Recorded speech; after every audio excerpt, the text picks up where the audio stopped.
A judge was just arrested for harboring gang members. Federal officials arresting a recently resigned New Mexico judge and his wife for allegedly harboring a suspected Tren de Aragua gang member. Chanley Painter is here with the details. Hey, Chanley. Hey, good morning. So the former judge, Joel Cano, and his wife, Nancy, each face charges of evidence tampering for allegedly harboring this man, Christian Ortega Lopez, an illegal immigrant and alleged Tren de Aragua gang member. How does this happen? How do you rent your apartment to this guy who's in the country illegally while you're a judge in America? This is the epitome of criminal sympathizing.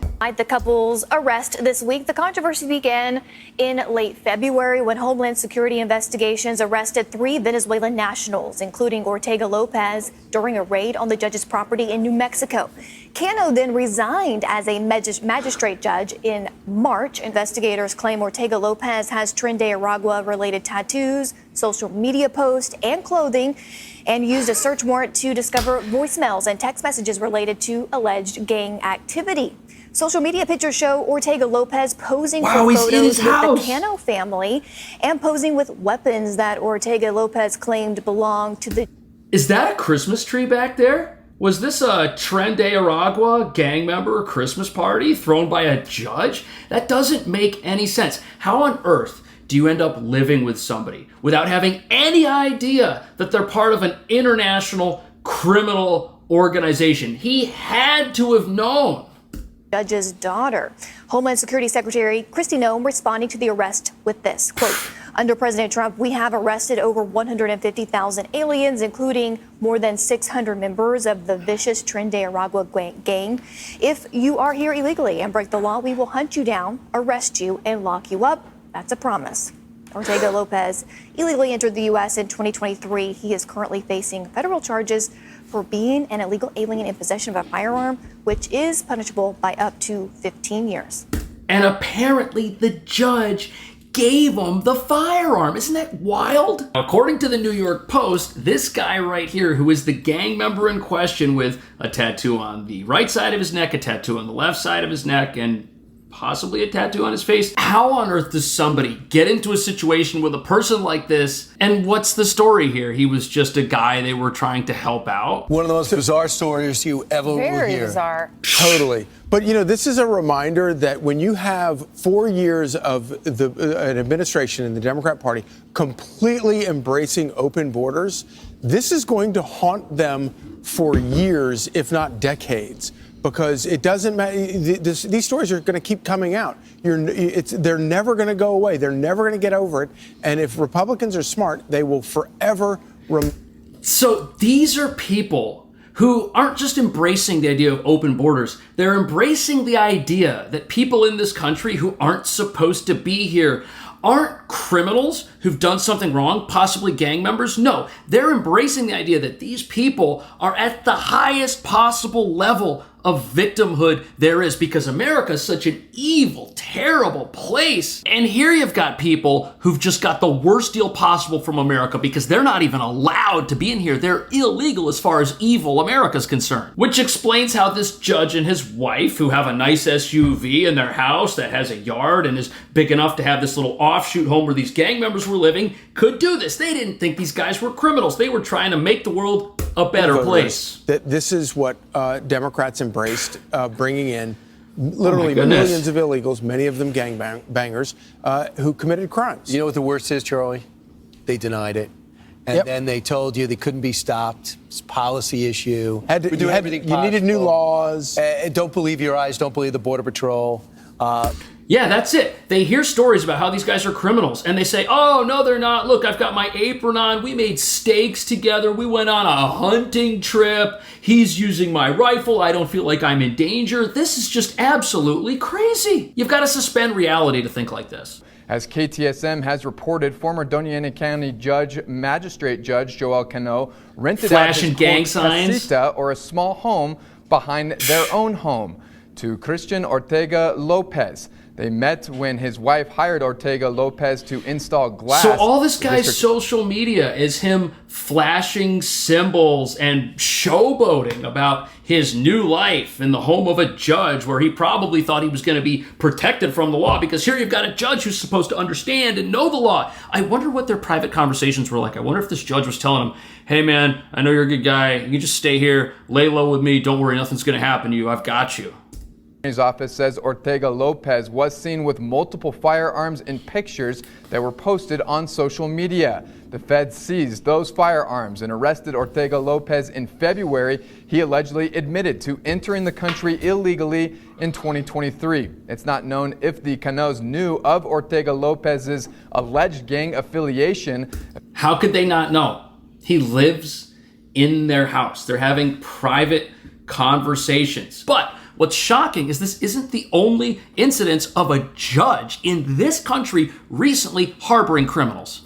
But first, a Wisconsin judge under arrest and facing charges accused of flouting federal law to help an illegal immigrant.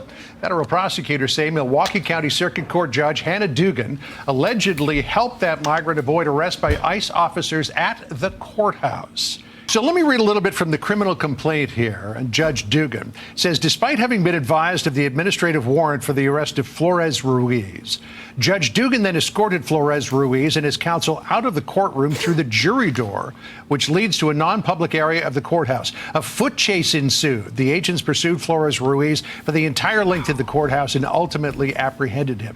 According to this complaint, Judge Dugan was visibly angry that ICE was there to arrest Flores Ruiz, even tried to kick the deportation agents out of the courthouse. Yeah, and to set the stage for you and Sandra, this was truly horrific.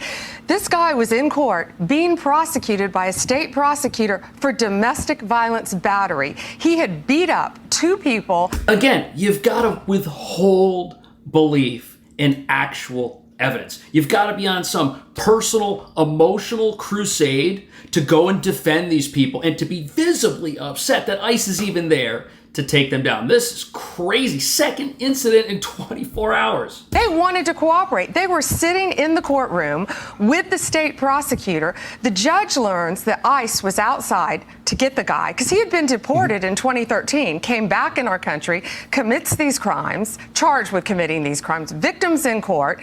Judge finds out. She goes out in the hallway, screams at the immigration officers. She's furious, visibly shaken, upset, sends them off to talk to the chief judge. She comes back in the courtroom, you're not going to believe this, takes the defendant and the defense attorney back in her chambers, takes them out a private exit and tells them. And she did this in front of the victims who were there in court. What more proof do you need that illegal immigration and criminal sympathizing just puts the law abiding in danger? Here we have a judge helping a criminal escape out the back door of a courthouse while the victims are right there. And the judge thinks that they're doing the right thing.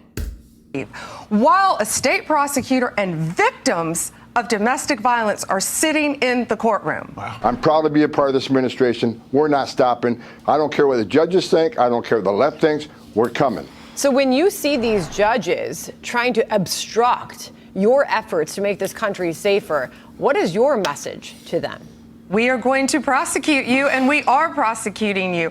I found out about this the day it happened. We could not believe, actually, that a judge really did that. We looked into the facts in great depth. That's her picture up on the screen, Hannah Dugan, who is now in custody.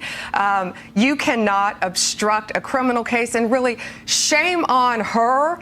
It was a domestic violence case of all cases, and she's protecting a criminal defendant over victims of crime. You know what's happening here? You've got a judge who thinks that because they're the judge and they understand the law, that they're somehow above it. But then they look at our president, who these people obviously aren't fans of. Come on, there's no way they're acting like this if they're Trump supporters. They look at our president and they say, that guy's the criminal. That guy should be in jail. Therefore, everything he does that I disagree with, that's against the law, so now I can do what I want. In their minds, they have this belief system that these people are innocent. And you know what this is related to? Brian, good morning. We're learning more about the Maryland man. Remember that Democrats are rallying around. Here it is. DHS sources confirming to Fox Digital that suspected MS-13 gang member Kilmar Abrego Garcia was driving an SUV belonging to a confessed human smuggler when he was pulled over in Tennessee in 2022. He was stopped for speeding, but so this is the guy that was, quote unquote, mistakenly sent to the El Salvador mega prison. Now, he's a gang member. He was in the country illegally, and he was ordered removed from the country. So he's in the right place.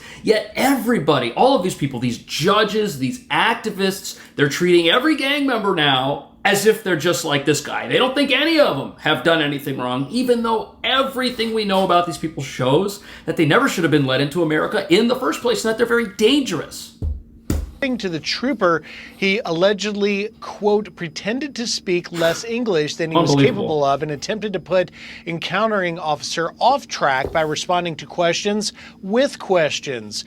Abrego Garcia, though, was ultimately released with a warning for driving with an expired license. It comes as a battle is waging over his deportation to El Salvador last month, with legal questions over his due process. 2 federal judges issued an order removal.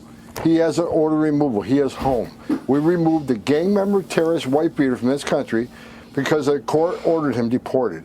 So I keep saying this, the best that can happen for him, Sean, is he does come back to the United States, we detain him immediately, and we immediately remove him.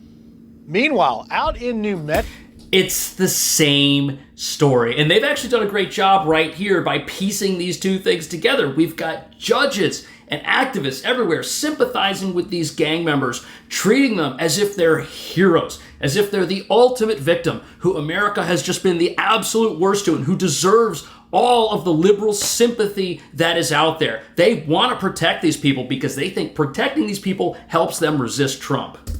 Judge Joel Cano resigned last month without explanation after a suspected Tren de Aragua TDA gang member who had allegedly been living on the judge's property was arrested. Now, according to court documents, this guy, Christian Ortega Lopez, had been doing odd jobs for Cano's wife before being offered lodging in the couple's casita following his eviction from an El Paso apartment.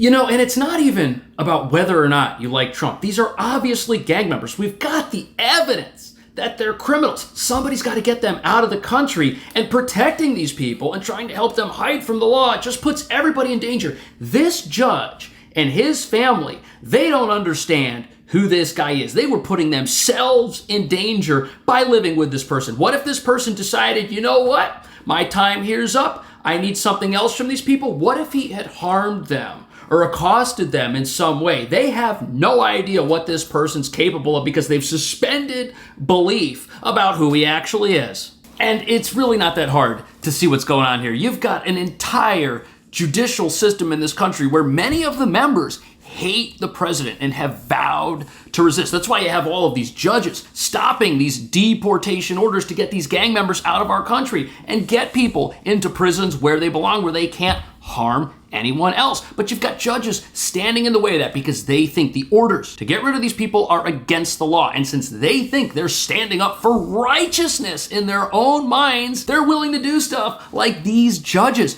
to break the law and harbor criminals, because when they look at these people, again, they don't see criminals. That's what you have to understand. You have to understand that when they look at a gang member with tattoos and a criminal past, they see a victim of America and they empathize with that person, even though they have no idea who they are or how much danger they're putting themselves and the general public in by protecting these people. They're hiding these people in their homes. They're hiding these people in courtrooms. They're giving them inside information to help them escape. It's horrible. And these judges, they should be prosecuted. They're not making the world a better place. They might be doing something that in their hearts they think is the right move. What do you think about that? Are these judges on some radical crusade? Can they be stopped? Are they going to stop the president from making the country safer? Let me know. Thank you so much for watching. I'll see you in the next one.